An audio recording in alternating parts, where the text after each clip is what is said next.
figuring it out, and making a ton of mistakes and being part of the 98% that we're going to talk about here in a little bit.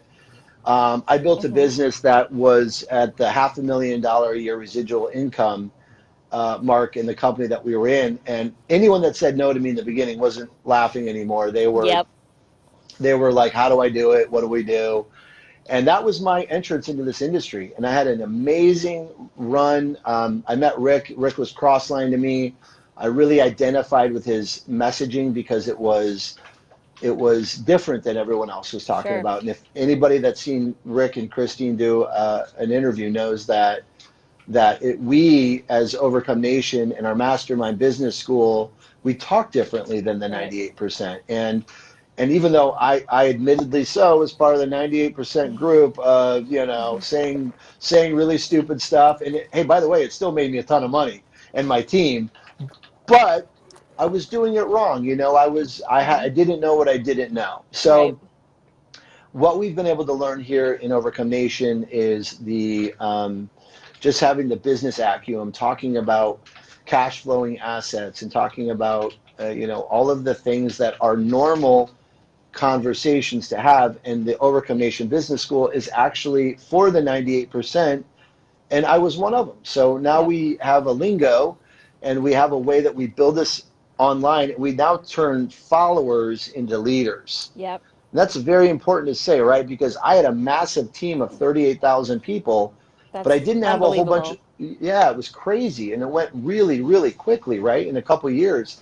But we didn't have a lot of glue inside of my network because there weren't a lot of people who were being raised with the capacity of being someone who could. I mean, Rick says we had a tiger by the tail, and I did. I had a massive Right. business, but I didn't know how to keep it. Yep. I didn't know how to give them the education that they could go out and then duplicate. So we were the DVD push button Yeah. team at that time, right? Yep. Literally, I was driving around and busting my butt doing meeting after meeting, and all my friends would say, "Hey, I need you there because you do it really Yep. good." And my friends sign up when you're there, and I'm like, "Oh man!" And then all of a sudden, I had another job. I was another small business owner, and my business owned me instead of me owning it. Yeah, so you were the system, and that's, we've shown time and time again how when you are the system instead of leveraging it, your hands are tied. So if you're the one that has to be at that meeting all the time, like, that's not okay. Did somebody call Dirk again? People, stop calling. We got to do a do not disturb. Hopefully he'll come back again. But anyway, when we talk about systems and talk about duplication, when you've got something in place where, a small business owner who is, whether it's a chiropractor or a carpenter or somebody who are not open, there is no income coming in, that's a big deal. That's a problem. And when we show people how they can leverage a system by adding this second stream of income, and hey, when your doors are closed, you're still making an income, that's a good thing. All right, we're going to add you back again. Oh, it's not letting me. You may have to ask to add yourself, Dirk. It's not letting me add you. See if you can add yourself. Um, so yeah, with those whole systems in place, and even if you are the leader who is connecting with everybody and making all that magic happen, that's still not okay. I see you, Dirk, and it's not letting me add you. Can you request to be added to the interview?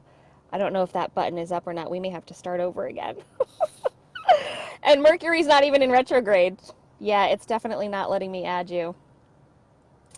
Hi.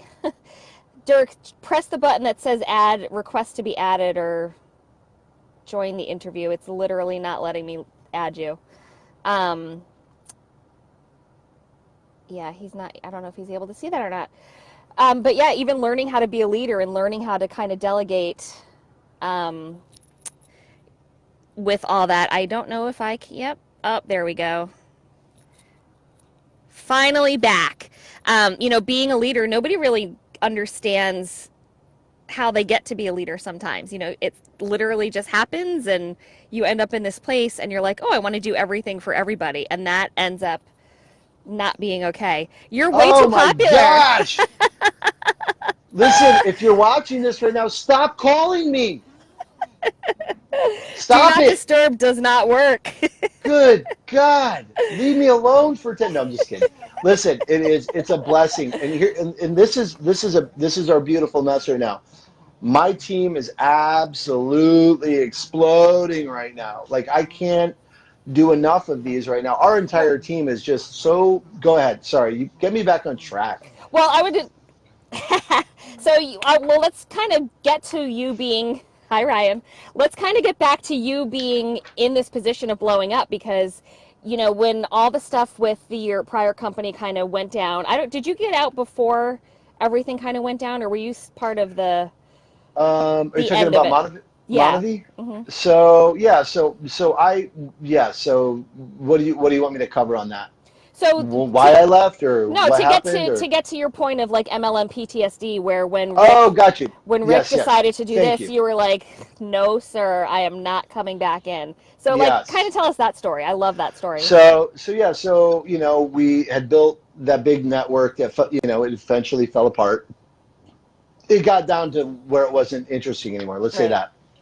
And then Rick and I went and built another network together about 3 years after that, 2 or 3 years, I can't remember exactly, but a few years after that, we went and built another network and did very well at that. Mm-hmm. Same thing happened, right? Fell apart again. Mm-hmm.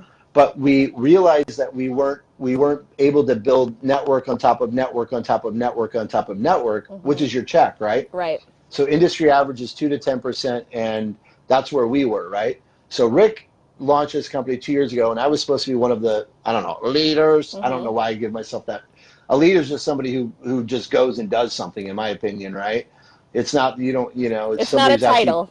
no, it's just you're doing the work, right? Mm-hmm. Yep. A leader could be somebody who's making zero money right now, but they're taking the bull by the horns and they're Mm-hmm. like, hey, I'm going to go get this done. So let me bring up the word leader as a doer. I'm a doer. You're a Love it. doer, Yep. right? Doer, doer, doer. So, we got to a place where I was like, how am I going to build, this network again? And I was like, I don't think I have the energy, bro, to do it again. But, and I quit. You know the story. I Yep. quit. And so Rick had all of these people who had done very well in the past all just go, hey, dude, I don't have the energy to go build these Mm-hmm. things again and have them fall apart because it's a lot of blood, sweat, and tears you put in here. Yeah. But yeah, listen, was I compensated well for it? Absolutely. Mm-hmm. It wasn't like I didn't get, compensated for my time. I made a ton of money, and so did a lot of other people, and we had a lot of fun and went on trips around the world. And I mean, it wasn't a bad chapter, but it was like I was always sold the dream that, hey, this thing is going to be a residual income, Mm-hmm. right?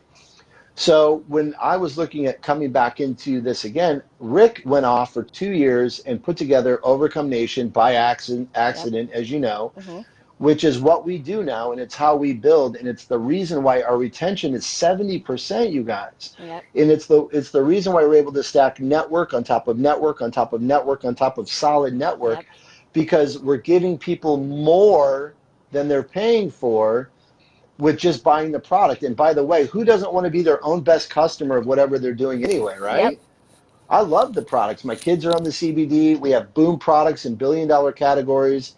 And Christine can steer us down any path that she wants here. We can talk about all that stuff. Mm-hmm. But at the end of the day, here's the number one thing that I think that people want to understand and be a part. If you're going to be a part of network marketing, in my opinion, you listen, let's be honest. We're here because it's a business Mm-hmm. and we're here to make money, Yep. okay? Let's not hide behind we're trying to sell products and get people to yes, products are what's being sold, Sure. and they have to arguably be number one, and we believe ours are. And you can read the papers until you're drooling on your pillow of the science that we have in it, right? It's amazing stuff.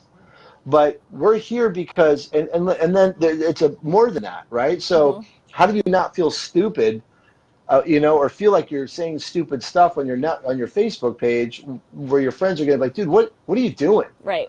Right? So it's about raising your IQ of your conversation that you're having about business, right? Just about, how Uber's changing the world, and Lyft and Mm-hmm. Amazon and Airbnb, and the fact that, Toys R Us's are closing, and it's Yep. the side gig economy, and there's so much content here, you guys, that you can, say to people, no, no, no, no, it's not like that. It's like Mm-hmm. this. And Yep. then, whoa, wow, you're talking different. And you're able to do it with, people like, Christine and I and our team. We're all saying the same stuff and it's working. So Overcome Nation was about giving people more than they were paying for, okay, and allowing them to be, not feel stupid anymore and understand. And I don't want to, because people are smart. A lot Right. of people are smart. I'm not saying people are stupid, but somehow network marketing is like, again, right, decrease, decrease, Hmm. decrease. And when they start seeing the types of incomes that we're making, and how many, and remember, the byproduct of you doing well is that you've been able to help your team do well. Yes, And absolutely.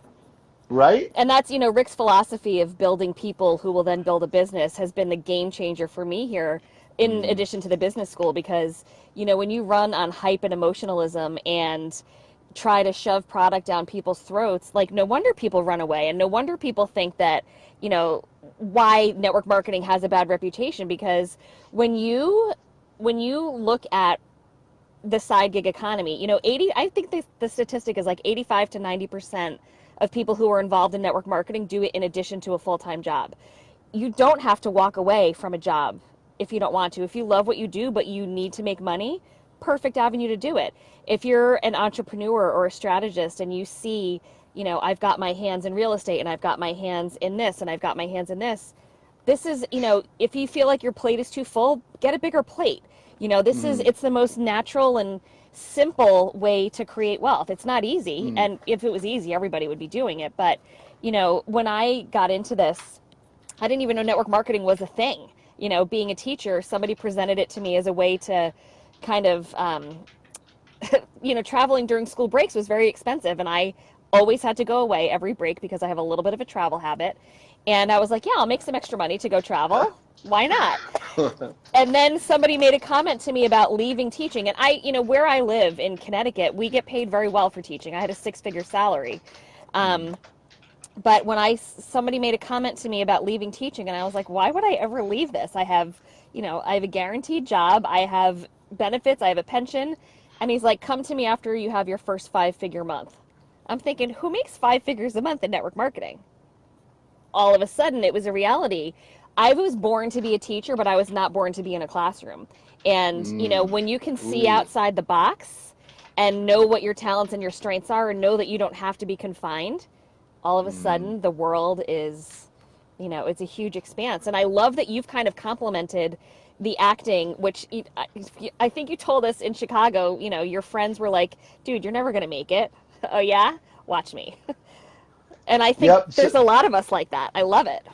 yeah, I think the commonality that I'm seeing in this industry in general, and when I say leaders, I believe there's just like this this hurdle you have to overcome in your thinking of. A lot of people are title driven Mm-hmm. people, like, and they would rather have the title than the money. Yep. And I think the second that you it's a fear that people have, and once you embrace that you're a professional here, Mm-hmm. like, that you would be anywhere doing whatever you're doing, right? The difference is this one can pay you the I mean, this one can retire you, and what's better than, the harder I work, the more people I help, the more I make, the more my team makes, the Yep. more we grow, the more we better ourselves through self-fulfillment, or I mean, self-education. And I mean, I don't know of a better business model. I still really don't. And the only reason why I quit was because I couldn't figure out how to retain my team. I couldn't figure out how to give them the glue that kept them here. It was the best income I ever made. Yep. I'm telling Yep. you guys, it was in my team. I can't tell you how it changed our life. My wife is actually gonna go live on Monday. So I would love for you to plug your Awesome. team into it so you can see what my wife's experience has been in this industry, who's never been a builder in any of my two businesses that I crushed it in. She is on board here as well, and she's going to tell Oh, her I love story. it. And so I think it'll speak to a lot of people, women, guys, everybody. But we're a team and we have a united front. But you are a teacher, and that's what you said, and I love Mm-hmm. that because I see how you carry yourself in the team, and you are a leader. You're somebody who You delivered a knockout performance in Chicago Oh, of thank just you. being, yeah, but and I'm anybody that's out there that, you have this little entrepreneur voice in your inside of you, and Yep. you know that there's more out there in this world for you to experience. And listen, let's be honest. I say this a lot because I believe it. Money's not everything, Right. but yet when there's a lack of it in your life, it's the only Only thing you can thing. think about. So if you could take away your money problem, right, and then what would it be about after that? Would it be your time? Like, this is the best of all worlds. Time, you build where you want, and let's know, you and I are building right now. Hmm. This is our job. We are actually working currently, right? Yep. How hard is this? Like, I mean, come on, this is so easy to do and fun. It's And Yeah, I was telling people the story the other day when we were that night in Chicago after everybody's flights got canceled, and you know, a lot of people were the hot mess express because they had to get home for kids or for jobs. God forbid you miss work on Monday because you got stuck at your, little networking party. But mm, that Sunday night turned out to be one of the most fun experiences that I've had, and it was work. We ended up in a private room on the rooftop of this great hotel in Chicago, and we all got to share stories and we got to connect because relationships are the crux mm. of this business. And if you're not cultivating those relationships, what are you working on? So, like, you guys, you and Ryan were new, or